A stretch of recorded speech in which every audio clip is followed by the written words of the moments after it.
Rocío, hola Fonti. ¿Cómo te va? Bueno, arranco por algo que parecería que es de economía, pero vamos a terminar mezclando científicos locos y timba financiera. Miren lo que le estoy contando de esta historia. Arranco por la parte económica, ¿sí? Que es el impacto económico de los incendios en California, ¿sí? Los incendios en California que han azotado, digamos, desde el arranque del año, se han convertido en tal vez una de las, digamos, de las catástrofes naturales más importantes en la historia de los Estados Unidos. No es la más importante en materia de pérdidas, pero sí está ahí en el top 5. ¿Cuánto se calcula que se perdió? En todo sentido, casas, infraestructura, también obviamente todo lo que tiene que ver con equipos, con automóviles, todo lo que tenga que ver con la pérdida económica. El piso del cálculo son 57.000 millones de dólares. Por eso te digo, el costo es altísimo.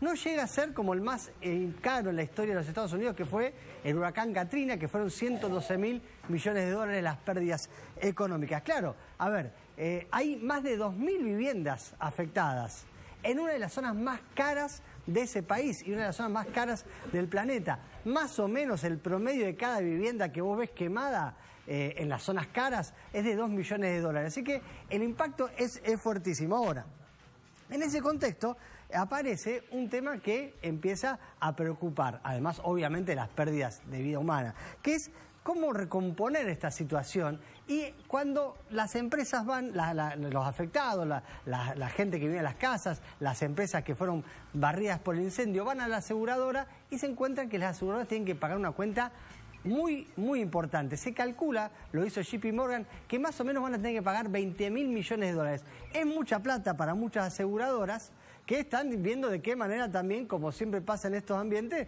ver en estos casos delicados, ver, bueno, cómo sigue la historia. Pero, atención, que el problema que trasciende es que había muchas aseguradoras que previo al incendio se habían retirado del mercado. Hay muchos actores, uno es James Woods, ustedes seguramente se acuerdan, siempre hace de malo en las pelis, que contaba en redes sociales que la aseguradora donde él tenía la casa protegida, 4 meses antes del incendio se las había tomado. Y como ese caso se repite en muchas, digamos, en muchas localidades y en muchas casas particulares. ¿Por qué se iban las aseguradoras? Y porque decían, che, esa zona es totalmente riesgosa. Y el Estado me ha puesto piso y techo a las primas que yo puedo cobrar. No me dejan seguir aumentándole las cuotas. No me conviene, me voy. Así que muchas de todas esas casas que vos ves destruidas sin incendios. Ahora, esta era la parte económica.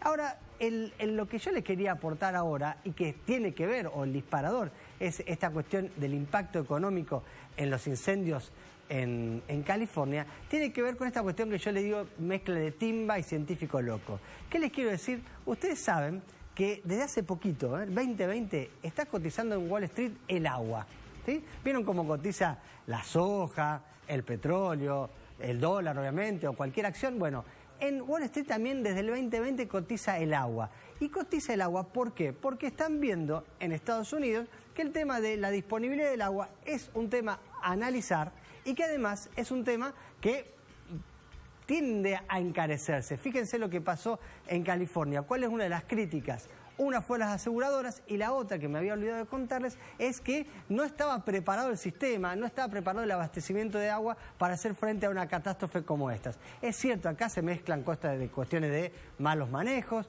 de riesgo climático, de impacto climático, pero también de la infraestructura y la disponibilidad de agua para atender semejante necesidades. Bueno, ¿qué está pasando? En el 2020 le dije empezó a cotizar un futuro de agua. O sea, hay gente en Wall Street hoy que está timbiando el precio del agua. A ver, ¿a cuánto se va a ir el agua en el mediano y en el largo plazo? ¿Sí? ¿A cuánto está? Hoy el agua cotiza, en realidad la medición es en acre, pie, pero yo te la paso a metro cúbico. El agua cotiza, para tener una idea, a $486 el metro cúbico en California.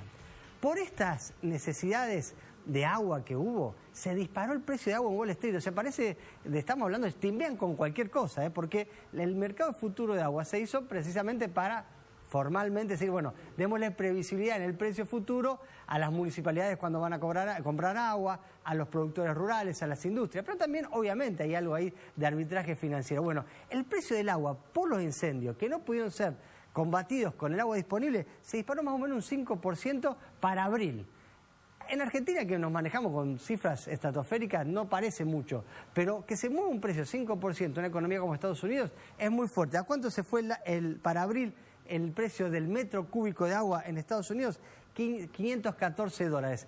Yo, este tema de los mercados de futuro y el agua, este tema de a la broma de, bueno, la verdad que están haciendo ahí un poco de timba, más allá de darle previsibilidad, lo que nos tiene que dar, que queda en la cabeza, y con esto cierro, es que hay gente allá arriba que está pensando que el tema del agua va a ser un problema con tanto cambio climático, más aún, y están viendo cómo cubrirse, cómo garantizarse el abastecimiento, cómo prever los precios futuros, porque la tensión por ahí de un tema totalmente global genera ya preocupación en lo más alto del poder económico mundial.